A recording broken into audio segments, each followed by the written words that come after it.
बालाजी थारा नाम सु कोई आय बला टल जाय।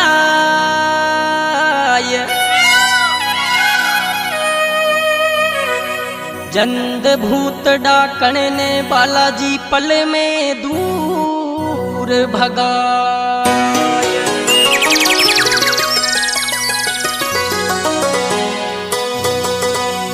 बोलो श्री बालाजी महाराज की। This song editor Surendra Berana. जहो जहो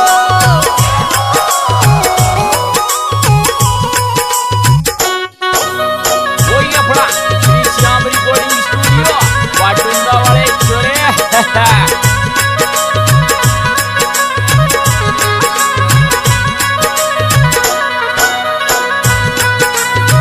हनुमान को जिसने पूजा उसका ही उद्धार हुआ। अंतकाल में भवसागर से उसका बेड़ा पार हुआ। अंतकाल से भवसागर से उसका बेड़ा पार हुआ।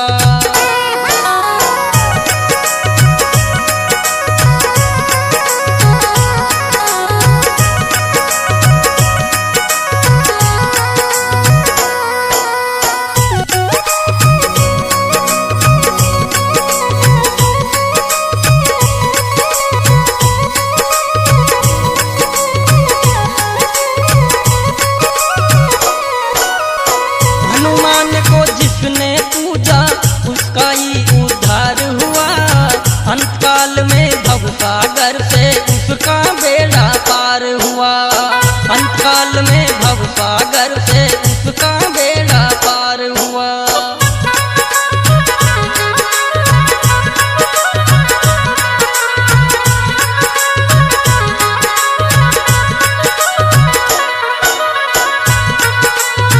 माँ अंजनी के लाल कहा वो, माँ अंजनी के लाल कहा वो, राम भक्त हनुमंता जी।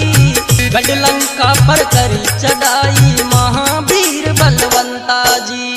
गढ़ लंका पर करी चढ़ाई महावीर बलवंता जी।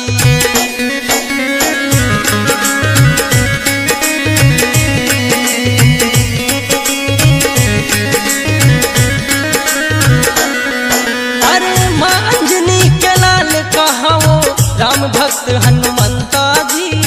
गढ़ लंका पर करी चढ़ाई महावीर बलवंता जी। गढ़ लंका पर करी चढ़ाई महावीर बलवंता जी। हनुमान को जिसने पूजा उसका ही उद्धार हुआ। अंतकाल में भवसागर से उसका बेड़ा पार हुआ।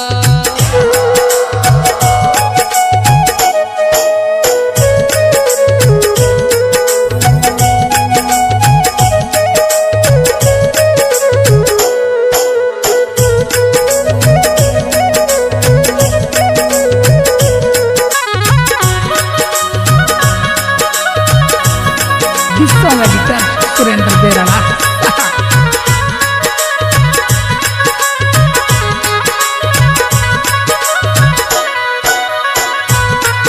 अरे बड़े बड़े योद्धा को मारा, बड़े बड़े योद्धा को मारा।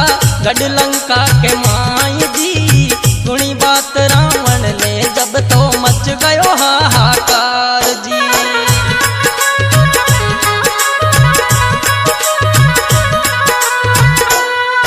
अरे बड़े बड़े योद्धा को मारा।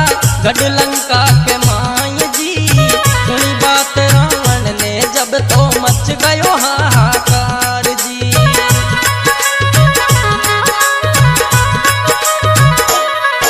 अरे हनुमान को जिसने पूजा उसका ही उद्धार हुआ।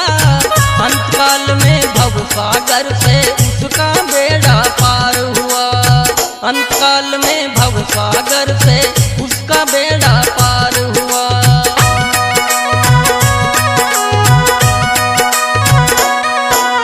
जहो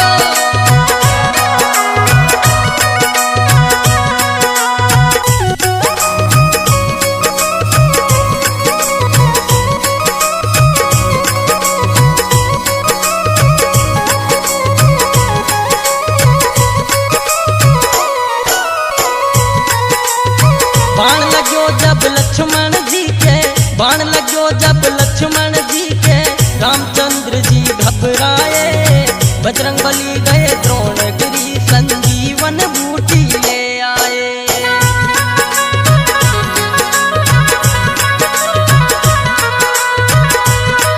अरे बाण लगो जब लक्ष्मण जी के, रामचंद्र जी घबराए, बजरंगबली गए द्रोणगिरी संजीवन बूटी ले आए।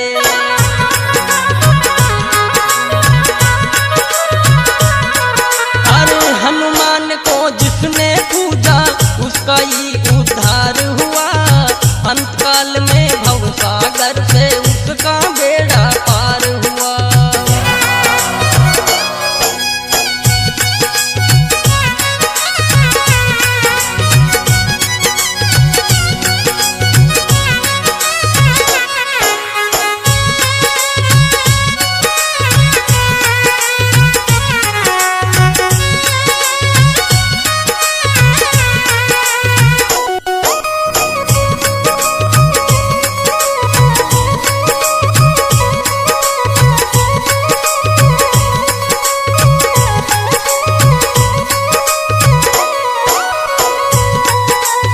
ऋषिकेश महिमा ने गायो, ऋषिकेश महिमा ने गायो, चरणा पीस नवाओ जी, चरणा पीस नवाओ जी। भवसागर में डूबी नाव ने नैया पार लगाओ जी, भवसागर में डूबी नाव ने नैया पार लगाओ जी।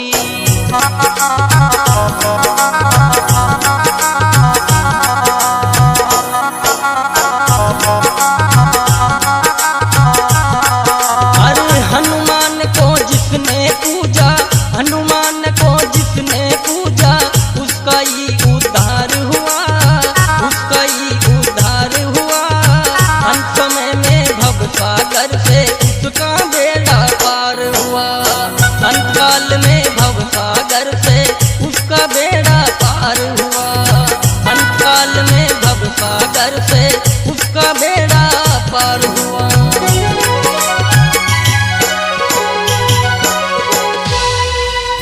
बोलिए बालाजी महाराज की। This song editor Surendra Berala.